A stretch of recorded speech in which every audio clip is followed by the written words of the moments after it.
non bu dul dara sax la loi d'amnistie. dindi na lépp et puis vous avez oublié le procès de Dakar le procès de Ziguinchor où le juge avait demandé de le réintégrer. Sabassi Faye.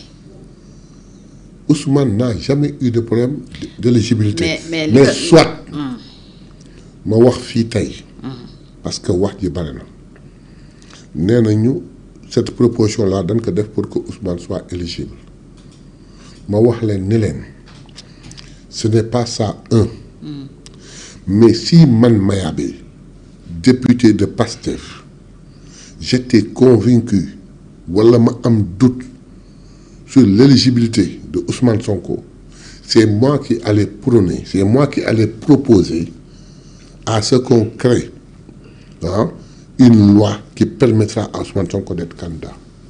Malheureusement, c'est pas le cas. D'accord. Non, l'on jàppee en tout cas proposition de loi boobu mais président Diomaye promulgué na ko alors que. dafa am nañ beneen pexe. jàppoon nañ ne du ko promulgué. bu ko promulgué El Malick promulgué ko. kon il n'avait pas le choix. Il n'avait pas le choix. Il allait le faire su ko deful El Malick def ko et ce serait vraiment gauche de sa part donc amul beneen pexe bu def bu dul loolu. mais est-ce que tam Ousmane Sonko génn na ci mball gi comme on dit est-ce que amul toujours épée de Damoclès ci kawam. ndax la Cour suprême prononcé gul ci révision procès bi mu demandé woon. ci affaire la révision mais parce que dossier boobu moo ko tere woon bokk en 2024. en réalité dossier boobu pour ce qui est de la peine amnistie dindi na ko pour ce qui s'ensuit amnistie dindi na ko. kon est-ce que Cour suprême. non attendez parce que dafa am amalgame boo xam ne foog ñu leme ko. saisir bi ñuy saisir Cour suprême pour la révision du procès c'est pour démontrer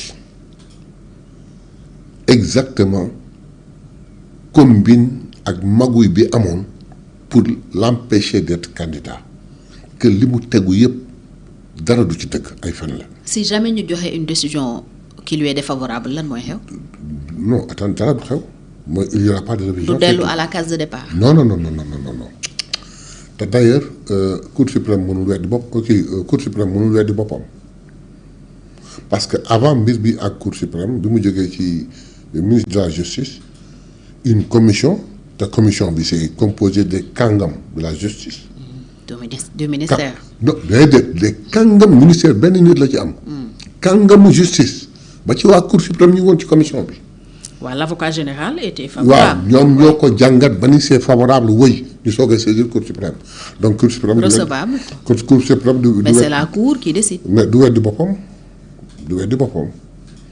ensuite lan mooy raison bi tout le monde sait que l'objet de toute cette affaire là c'était le rapport.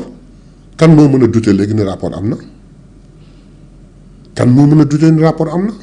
wax jooju yëpp mooy rapport am na am amul kan moo mën a douter au Sénégal tey ne rapport am na donc sur quoi la Cour suprême allait se baser pour rejeter c'est un nouveau élément et c'est l'indice principal donc ils vont rouvrir le kii léegi nag réouverture boobu nag c'est les conséquences qui vont être graves parce que ñi defoon faux témoignage ak ñu defoon kii yëpp ñoom ñi ñëpp ils vont y passer ensuite Mame Mbaye Niang va venir bis bu Ousmane génnee léegi nag tout va tomber sur Mame Mbaye Niang.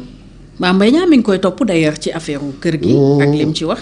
Mame Mbaye Niang day wax lu ko neex. day soog rek day du laal dara kër gi c'est même pas au nom de Ousmane Sonko. mais ni mu ko defee nag mooy problème bi. ba pare bu doon yow doo defee noonu. est-ce que loolu. bu doon yow doo defee noonu yow. wuyu ma. loolu mun ma ci toll. man su ma ñëwoon tey bëgg la ëpp doole jaar ci ay magu yokki fen fexe ba bëgg nangu sa kër te nga am njaboot. mais est-ce que déclaration publique bi mu ci def du erreur. quelle déclaration publique. moom moo wax ci penc mi nekk changé na d'ailleurs affaire bi nekk ci turam. may na ko amul benn njabootam problème il a tous les droits du monde. tous les droits du monde. au plan juridique gisoo ci il problème. n'y a aucun problème au plan de juridique. il n'y a aucun problème moom këram jox naa ko samay doom jox naa ko sama jabar benn problème moo def ko pendant qu'il y a une décision judiciaire contre tant lui. pis jàppoo ne Mame Mbaye Niang mën na am dëgg ci kaw. mënul am dara ci kaw Mame Mbaye Niang du laal dara waxoon na la il lui a toujours dit que doo laal 15. du laal 15. te nag léegi nag affaire bi day wëlbatiku bis bu ñu réviser projet bi affaire bi day wëlbatiku c'est maintenant Ousmane qui va demander préjudice. qui poursuit te préjudice su Ousmane moo gën a rëy bu Mame Mbaye Niang. Mame Mbaye Niang da doon wax ni dañ ma salir sama der rek. ñu lax ko 200 millions. bu Ousmane Sonko waxee ni il m'a empêché d'être président de la République ñaata la ñuy laaj Mame Mbaye Niang. xanaa 1 milliard boobaa lay demandé. te bu boobaa nag Mame Mbaye Niang di leen jaay ba wat sikkimam jaay ko. déedéet waaye bàyyi leen ko sikkimam. dinañ ko jaay ba wat sikkim bi jaay ko man maa la ko wax. alors honorable tey lan mooy message boo bëgg a peut-être yónnee le président Bassirou Diomaye Faye ndax peut-être il n'est jamais trop tard pour recoller les morceaux soo mënoon jàkkaarloo waat ak moom. lan nga koy wax entre nous wala yéen pare ngeen ci Diomaye. entre nous c'est trop tard. Entre nous c'est trop tard nous sommes dans une entité qu'on appelle PASTEF. dootu leen jéem benn médiation il se réclame man personnellement je cherche à moins que lui il cherche.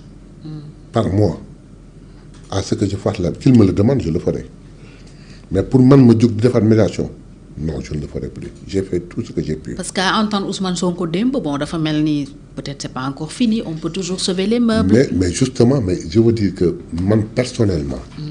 j'ai tout fait pour éviter ça. te man du ma noonam. ok il m'a toujours considéré comme son frère je l'ai toujours considéré comme mon jeune frère avec tous les respects. pour éviter lii def naa effort bu ne. mais amul benn yoon bu ma woon une certaine volonté wala un respect. à la limite sax il m'a lancé des messages yoo xam ne personnellement je les ai perçus et ça ne m'a pas plu. ah oui personnellement je ne le dirai pas. mais entre lui et moi il sait je sais. Okay. Et certains sax peut-être pourront comprendre. mais li wóor ba wóor mooy man je ne ferai plus un effort pour dem pour médiation. mais si par hasard mu toogoon tey delloo ma sama cër xam ni magam la xam ñu delluwaat fan nekkoon avant politique ou de temps en temps. quand il fallait au niveau du syndicat faire des choses quelque chose comme ça il me faisait appeler pour ñu toog waxtaan mu ni ma doyen situation am na cette fois-ci malgré les péripéties on oublie tout mais dama bëgg nga dox lii. ah non là je m'engage ak ñi ma am ñëpp pour jóg doxaat lépp delloo ko le seul problème qu'il y a mooy waa Pastef dinañ ko accueillir certainement mais dootu fa am notoriété bu mu amoon. fi ngeen ko tegoon dootu leen ko fa tegaat. c'est sûr. mais bi nga fiy mujj da nga ma ne woon yaa am problème politique entre moom ak Ousmane Sonko mais au plan personnel ñi ngi sekk ba tey lu rafet. est-ce que c'est toujours le cas. mais déggoo Ousmane Sonko. turandoo yi fi dox ak yëpp. déggoo ak li Ousmane Sonko dem nee na apparemment Diomaye dafa am un problème personnel avec lui. ça a commencé quand. avant-hier ça a commencé. ci vendredi def gouvernement bi. ça a commencé non ça a commencé vendredi ba passé. bi mu koy limogé te bi mu koy limogé sax bi mu ko woowee déggoo li mu wax doon jàmm santé wax ju rafet waxu kër waxu njaboot après mu soog may wax li may wax man sama lecture propre la. c'est comme su fekkoon ni une entité dafa toog waxtaan ba ñu dicté ko c'est-à-dire que il venait après répétition il venait jouer la pièce de théâtre. pour yow lu ñu toggoon la ba pare daal ne ko demal yàq. di ko yëkkal. et puis c'est fait dans la précipitation mais moom waroon na mën a xam Ousmane Sonko assez pour comprendre que ni jamais Ousmane du ànd ak moom ci ay complot pour génn di wax naan way waxtaan nag moom ba dégg nañu alors que proposé na ko 3 fois mu bañ. xanaa précipitation moom mooy expliquer ñu toog 10 jours amuñu gouvernement. wala négociation yi ñoo yàgg. non 10 jours avec gouvernement mooy da ngay xam fooy jaar parce que nag dans l'acte daf ci am acte boo xam ni acte de déstabilisation la woon. dafa bëggoon xar Pastef.